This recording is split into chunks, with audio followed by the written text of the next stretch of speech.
What's good, y'all? Welcome to another episode of the WichitaPromo Podcast with your host, EKM. We back at Not in Kansas Anymore Studios. I got my guy, Wzrd Mac, behind the levels and the camera. We got another very special guest in the building. I'll let you introduce yourself. I'm fried. Yeah. Nah, I'm just kidding. My name Gringo the MC, man. Shout out to Wichita, Kansas. I love the vibe out here. Shout out my boy EKM. Shout out Wzrd Mac. We're not in Kansas anymore, but we are, though. You know what I mean? Yes, sir. Yes, sir. Man, so what brings you this way? I'm on my way up to Norfolk, Nebraska. I got back-to-back shows September 6th and 7th. We got country night and hip hop night. Yeah. Both our mutual friend Hippy K gonna be out there rocking. You said you're coming out too, right? Yes, sir, for sure. Okay, so you gonna be out there. So yeah, we got them back-to-back shows, and so I'm going up a week early to link up with Andrew McCarthy, man. He owns the venue, and he's been so fucking phenomenal to work with putting these two shows together. But I'm linking up with him. We're gonna do some last minute promo work and have a good time, man. Meet some people and say what's up and enjoy the city. Yeah. Man, I'm excited to see this show, bro. The lineup is crazy. The venue looks crazy. The sponsors is crazy. Yeah, bro. Yeah, it's crazy. It's 15 sponsors. Yeah, and it's some big like national brands like Modelo, Yayo, Tequila, but it's also some local companies that I personally know the people involved with these companies, so it means a lot to have their support. Like IMP Construction, Spilled Ink Tattoo, man, Whisper. Kind Co, man, we got some badass sponsors on this one. Shout out Fairfield Inn. I imagine, I think you're gonna be staying at the Fairfield if you stay at the same place. Yeah. So shout out to the Fairfield, man. We got some good sponsors for this one. Yeah, for sure. Midwest Music Center, man. they coming to me one by one. Hell yeah. Yeah. It's gonna be amazing. Yeah, man. I'm super excited to see it. What when you put to the first off, you from Nebraska? You born and raised there? Yeah. I was born, so I was like, I'm from all over Nebraska, kind of like I've lived like in a bunch of different cities, but the city where I like went to high school at and stuff is called Norfolk. Yeah. And so that's the city where we're having the shows at.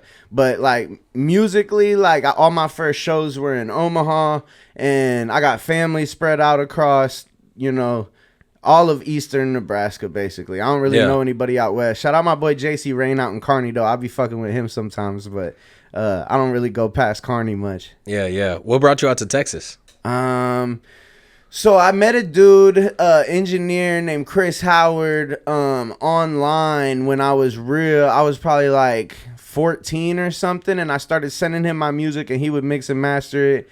And then he lived in the Houston area, and so when I turned 18, he's like, do you want to come down here? So I went down to Houston and we worked on a bunch of music and shit. Just life went on from there. That was like 11 years ago now. So you know what I mean? Like man, life happened, bro. Like I ended up loving Houston and shit. That's where I'm at to stay. Yeah, for sure, man. You really probably the first connection I met down in Houston outside of my friend group, cause Hippy K. Word, remember that, man. Yeah, Gringo had your back first. Yeah, for sure, man. Shit, you already you introduced us to T2 down there. Shout out to T2. He's dope too. Man, I appreciate that, bro. That was a real play to be able to pull T2's up and the truth, meet some Texas artists that we wouldn't have. Yeah, I appreciate that. That's hard. And the dude whose house that was at, Big Ant, bro, he's got a lot of skin in the game down in Houston, man. So just know, like, if I'm gonna invite y'all to some shit, I ain't gonna invite y'all to no bullshit. Like, I may not have something to do, but if I do have something to do, it'll be something worth doing, Yeah, for sure. Man, I love Houston so far, bro. Every time I go down there. It's hot as hell, bro. It's definitely hot as hell. It's so hot, bro. Yeah, for sure. But no, I love Houston, bro. I love because it's so, like, it's all encompassing. Like, no matter what you are or who you are, like, there's a lane for you. And I think, like, it's like such a melting pot that, like, that wall that goes up between different groups of people and shit in Houston, it's kind of like all that shit goes out the window. It don't matter who you are. It's just it matters what you're about, not who you are or where you're from. You know what I mean? So I feel that. Yeah. How did you get into music? Man, I just always loved music. Like, my parents were both like into music. Like, my dad was into like rock music a lot, and he introduced me into like old hip hop, like NWA and stuff like that. And then my mom was always into like top 40, so like all different genres, just like hit songs. And that's kind of how my music taste is too. Is just like I just like hit songs, bro. It could be a fire polka song, but if I hear it and that shit just sticks to me, I'm gonna be I like that song. But and so. Man, the first thing I ever did, so I got a guitar. I started writing some songs on that. I started playing at like coffee shops and shit around Norfolk and shit, and playing like busking. I think that's what it's called, right? Like on the outside of businesses and shit, trying to make some money and shit. So I did that for a while. Then I started doing shows at like local bars and shit like that. Then I started hitting up promoters in Omaha and like bigger cities and asking to get on shows. Then they started putting me on shows. And then, man, so I started doing these shows in Omaha, man. And at this point I had started rapping. I went from playing guitar to rapping just because it's what more people liked. It's what I like to do more at that point in my life. And so then I go to Omaha, bro, and I'm doing these shows at this place called Sokol Underground. Look, I got it tatted, Sokol under, and then the crown is upside down because it's like Underground King. But so I was doing these shows at this place called Sokol, bro, and then I didn't have any fans or anything. They just let me open these metal shows. It wasn't even rap shows. It was metal shows. And then, so I did I go to my third show, and then there's like all these girls in the front row, and the promoter's like, man, you see all those girls? I'm like, yeah. And he's like, they came to see you. They all said that they're here to see MC Gringo and blah, blah, blah. And then, from there it was just up, bro. I just kept going and like, man, I don't know. It's such a long story, I guess. But man, that's hard. That's how it started. How do you think your music has like evolved since the beginning? Man, I don't even really know how to like place you in a genre at all. The first songs that I made were like kind of like comedy, like to be honest. They were like satire. They were like I had this song called Pimps Just Starting an Act, and this song I like there was this girl at school that pissed me off, and I made this diss song about her. And I don't know. So like those are my first songs, and then now, bro, I'm like John Mayer but more player, you feel me? But like I just like I don't even like think of it as like writing raps anymore, like think of it as beats. I just think of it as like music. I just want to make shit that like sounds cool. And I don't know, man, you just have to, I feel that people just gotta hear the difference to like just go check out my old shit and my new shit, and it's definitely like incorporated more genres and shit like that. I've been playing guitar and shit more, but I don't know, man. That's a tough question. I feel like literally every artist says that they don't have a genre, they don't want to be pigeonholed and shit, but you are like the face of that, bro. When I hear your music, I always say my motto, bro, if you want to put me in a box, you're gonna need a bigger box, bro. There is no God, you're gonna need a bigger box. Anytime I talk about you and people ask what you make, I have no answer, bro. I just have to show them like 5 different songs because there's really no fucking. And you know, it's a blessing and a curse though, because like I enjoy it, and it keeps me interested, you know, but at the same time it does make it hard to market because like if I meet somebody, when you meet somebody or you get a chance to get in front of a new fan, you really got one shot, and you don't even got one full song. You got like 10 seconds, 20 seconds, and if it don't captivate them in that, they're not gonna be your fan. Like, it just is what it is. They might support you or be nice to you, but they ain't like, you're not meant for them, you know what I mean? So yeah, bro. So I don't know. It makes it hard to decide like what to shoot a music video to and stuff like that. But it keeps me interested though. Yeah, I feel that. Man, I want to talk about your best kept secret project that recently came out. Yes, sir. Man, what was the process like of putting that together? I was just listening to that on the way up here. It took it's like it wasn't. So what I did was like it had like 3 different names before that, because I just kept, over the last 3 or 4 years, I just kept stacking up songs and stacking up songs. Like I have like probably like 400, 500 songs that are just sitting. And so I just took, but most of them I hate. And I hate like a lot of shit that I do. And then sometimes fans will hear it and they like it and shit. But it's like, if I don't like it, I don't want to put it out. Yeah. And so I took all the songs that I like, and some of them were as new as, some of them I recorded the week before I put out the project, and some of them I recorded 3.5 years before I put out the project. And so like I don't like people hit me up. Some people hit me up. They're like, "This is a phenomenal album." I'm like, "It's really a mixtape," but like, I'm glad that people like it. I tried to give it like a theme and a storyline, and it definitely has like a certain vibe to it. But it's kind of just like a compilation of everything I've been doing over the past few years. It features a lot of people that I've met over the past few years. Hippy K's on there. T2's on there. Shit, 2 people that we've mentioned tonight are on there. But yeah, man. So hell yeah, best kept secret out right now on all platforms, and yeah, man. It covers like a lot of like conspiratorial topics and shit. A lot of famous Americans who are no longer with us. And it, you know, like it happened by like strange means and stuff. I don't know, man. You know. Yeah. I'm a big fan of the project, bro. I really fuck with it. Thank you, bro. I think my favorite song personally outside of Still Lit, because you know my guy Hippy on there and shit. For sure. Man, that Draco, that's a hit you to think me. so? That's my shit. I'm glad you mentioned. You know what's crazy about that song is, you know who helped write the hook on that? Actually, kind of basically. So I was in the. So I won a contest with a legendary Houston producer named Bruce Bang, right? Yeah. And he's produced for everybody in Houston, like literally like you name a Houston artist, he's produced for him. He's very well respected in Houston, and for good reason. He's really good. So he had a contest on his Instagram, and the winner got a free session with him and a custom beat by him, and you made a song with him, right? Yeah. And so I won it just by chance. And so I booked the studio session for like whatever random time that he had available, and I show up to my session like 10 minutes early or whatever, and Baby Bash is in there. I'm coming in on the tail end of Bash's session, and I already know Bash. We've already worked together at this point, and he's helped me put out some of my music and stuff. So it's like I'm like just chilling in there, we're smoking together, and Bash is like, man, we gotta make a song or whatever, and Bruce played the first beat that he played was that Draco beat, and that beat is everything, dog.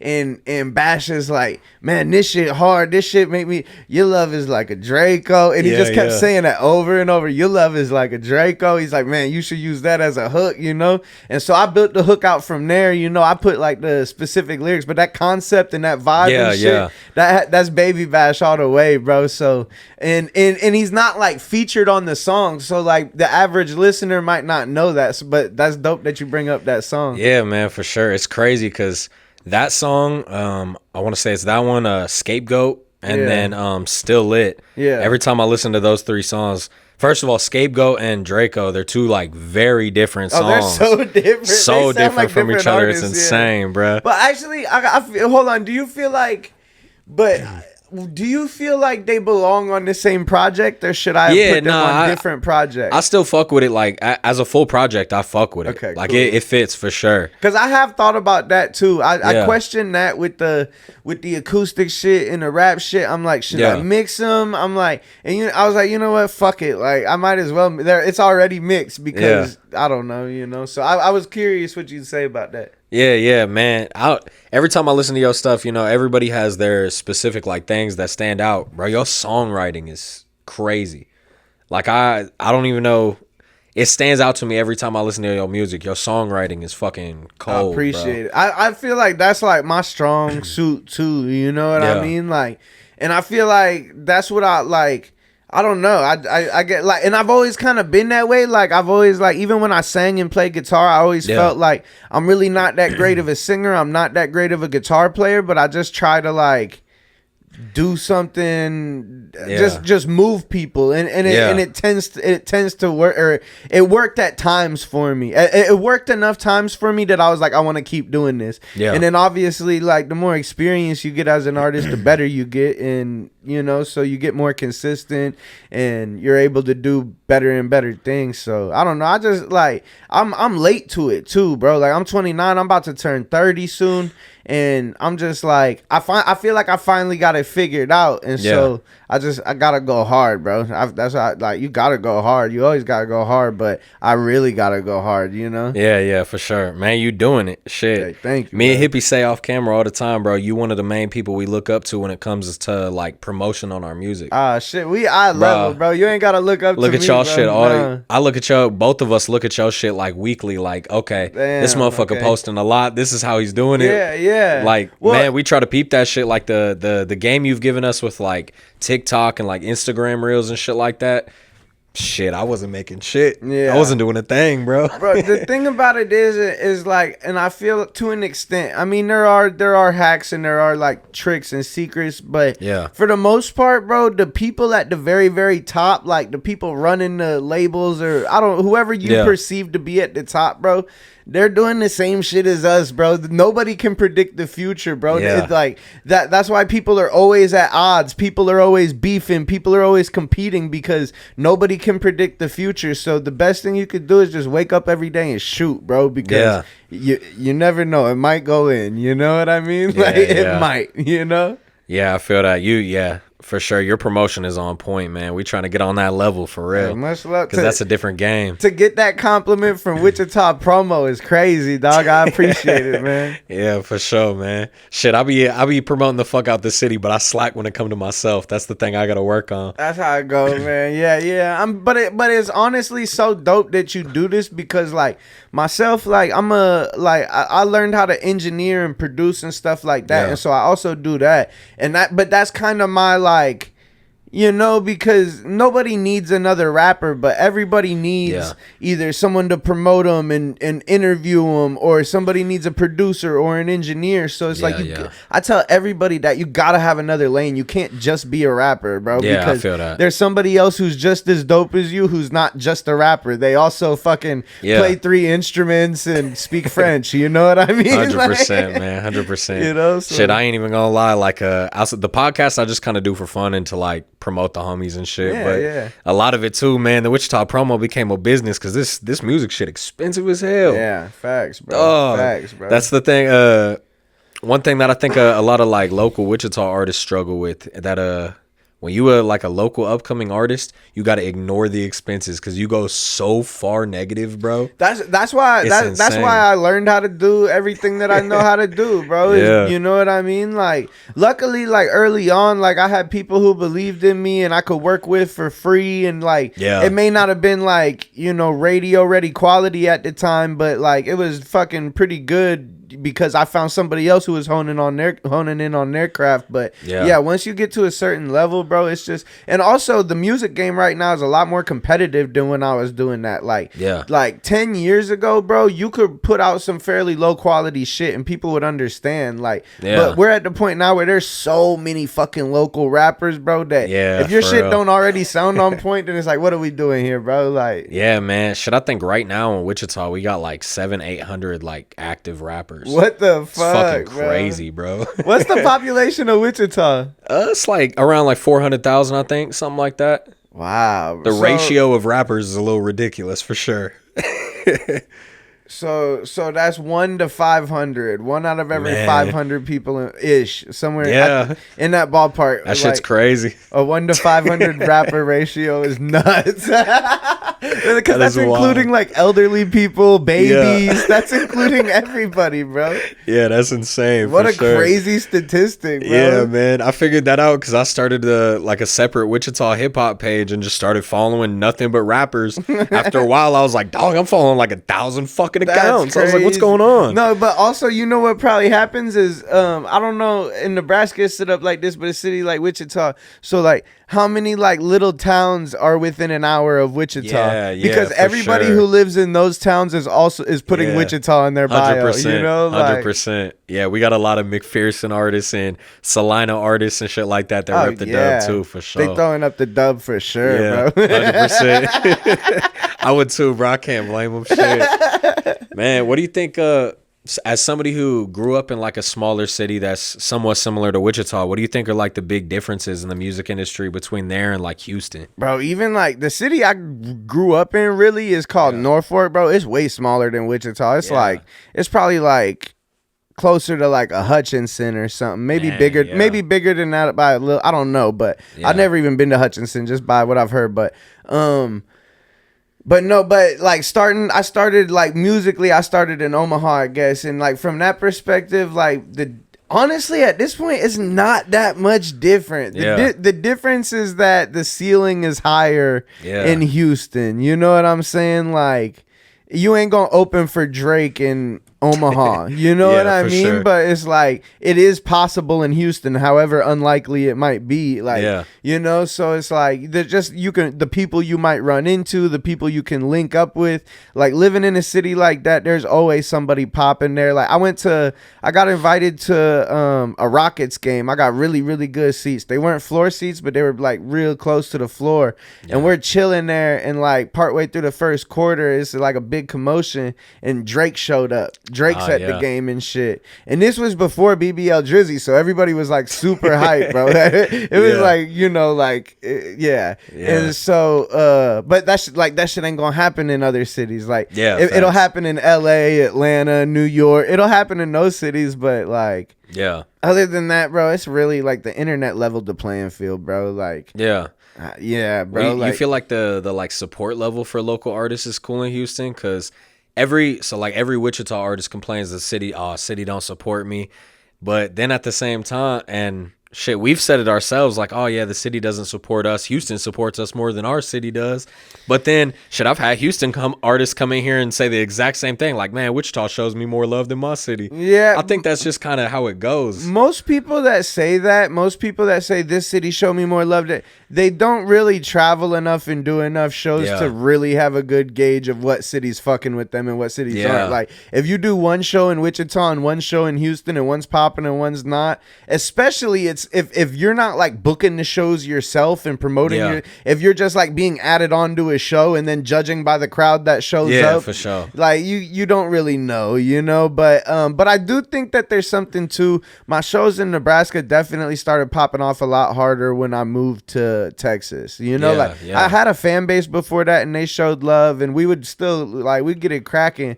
But like, once I like moved to Texas, but also like at the same time, I like worked with bigger artists and shit like that too. So I don't know if it's because I left and I just wasn't there all the time anymore, or if it's because I went and did like some bigger shit, and that's why it grew. You know, I don't know, but definitely both. I feel like we were just talking about off camera, man. I feel like every time Hippy goes out, it's like the same type of shit. Anytime we go to Houston, KC, any type of shit like that, as soon as we come back, I feel like it just like goes up another notch. A little bit more people reach out to us and want a little bit more shit. And works. It works vice versa too. Yeah, if you live in a city and you leave that city, you'll be more in demand when you come back, for sure. 100%. Yeah.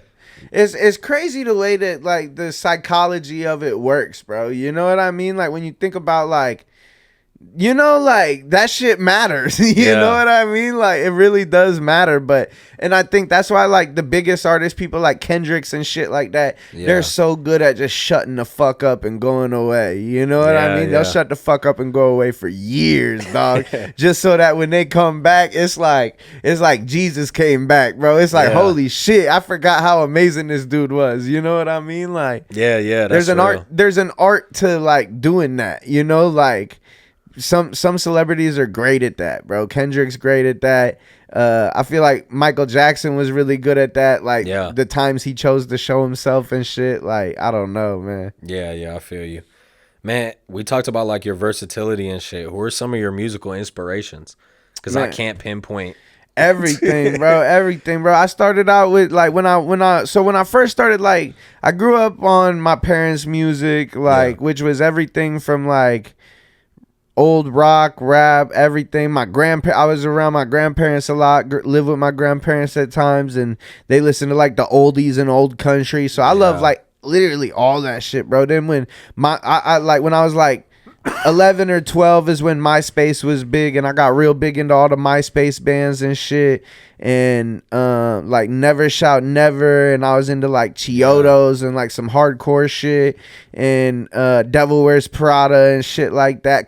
Because where I lived, the only shows that were happening around Norfolk at the time were metal shows. They were at this dude named Myron. He had a barn, and he used to like get these like touring metal bands to come through his barn. And like in retrospect, he got some sick ass fucking bands to come out there, like some bands that went on to do big shit. And he would just throw these shows in his fucking barn, bro. And but they were metal shows. But I was so like intrigued because they put on such a good performance. And then when I started rapping and doing shows, I would hit up metal promoters because that's the only people I really knew of. I just whatever. And then so I would perform on these metal shows, but those metal crowds really fucked with me. And so yeah, and then from there, bro, I really like hit songs, bro. I like top 40 music. I like the classics, bro. I like, if it's a classic song, I probably like it, bro. Like I love all the classics. Some more than others. Some I go through phases where I get super into certain shit. Like right now, I'm really into, what am I really into, man? I'm really into like Alabama and shit. Like In a Hurry and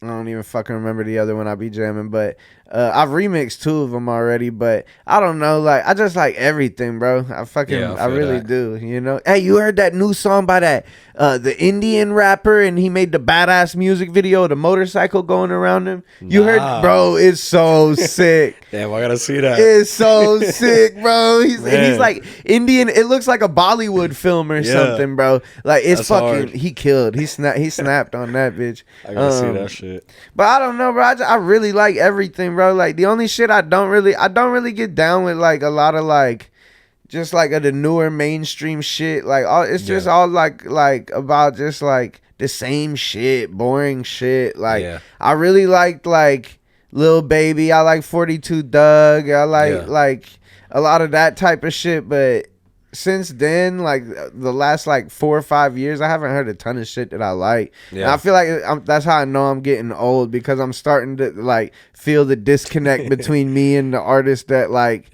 fucking teenagers listen to. You know what I mean? But yeah, I feel that. Me and Hippy had that conversation in the car on the way to KC the other day. Yeah, because we was going through TikTok comments and shit. And he was like, "Hey, bro, what the fuck does skibbity toilet mean?" And I was like, "I don't know, bro. This that kid shit. Yeah, I feel like kids are retarded." Yeah. And then I caught myself. I was like, "Damn, I'm old." No, they call it brain rot, bro. Like they know what it is. You know but the fact that we don't, I was like, "Damn, we're old, bro." Because I remember when I was a kid hearing my parents like, "Man, stop saying that stupid shit. What are you talking about?" Yeah. Now I'm that person, and I'm like, "Oh, damn. Yup, I'm old, bro." Yeah, that's crazy, bro. Like it is wild, bro. It's like. Just like like scrolling through, like it's crazy, like scrolling through social media and seeing people that like I know personally, and they're doing like crazy jobs and shit. You know what I mean? Like they're just like running society, and I'm like, this motherfucker, bro. Like there's no way, there's no way you're fucking. You know what I mean? Like, there's no way you're like a business owner and like a member. So you're like, you know, but it's dope to see too. Like, and it's crazy to see other people who like just crashed all the way out, who like used to be the shit, and they just like did a bad batch of dope or something, and now they ain't the same. You know, like it's fucking crazy. Yeah, for sure, man. I don't think I got too many more questions, man. What do you got coming up? You working on more music right now? Yeah, I'm always working on music. Like I got like I said, I got hundreds of songs, bro. I make music pretty much every day, bro. Like, man, when you put together a project, like we were talking about Best Kept Secret, how do you like decide what to put on something? I don't know. I just like really like I just make songs every day, and then I forget about them, and then every few months or whatever, I'll just like sit there and be like, damn, what do I got? And I'll go through my folder and play them. And you know, some of them are just like ideas that just weren't even that good to begin with. Some of them got potential, but they're not. Usually though, like if I sit there and I make a song, bro, if it's like 80% of the way good and just needs that last 20%, I'm never going to do it, bro. It's just I'll just make another song that's not like that. But yeah, I just go through the folder and fucking stack them up, and I do various shit. Like I already got a Best Kept Secret Volume 2 just sitting, bro. It needs some features though. I need to figure out who I'm gonna put on, and maybe we'll get you on one of them hoes, bro. I know I got something you sound good on. I got to, but yeah, bro. I don't know. I just like it is what it is. I've been doing. See, I haven't before Best Kept Secret. I haven't done a full project in like 4 years, 5 years, something like that, bro. I just been doing single because I got sick of like putting out a project and then feeling like songs get buried and shit like that. Yeah. And I'm like, I could have a new release every week. People see my name every single week, just like Russ famously said in his interview and shit. Yeah. And I can be put in front of people every single week, or I can be put in front of people once a year, and half the songs get buried because it's fucking 20 songs long anyways. You know what I mean? But yeah, that's like the way I choose. But yeah, I got a Best Kept Secret Volume 2 sitting. I got a shitload of acoustic shit sitting right now. State of the Union going viral on TikTok, and that's out right now. It should be on Spotify. It'll probably be on Spotify in the morning, but it's on all the other platforms.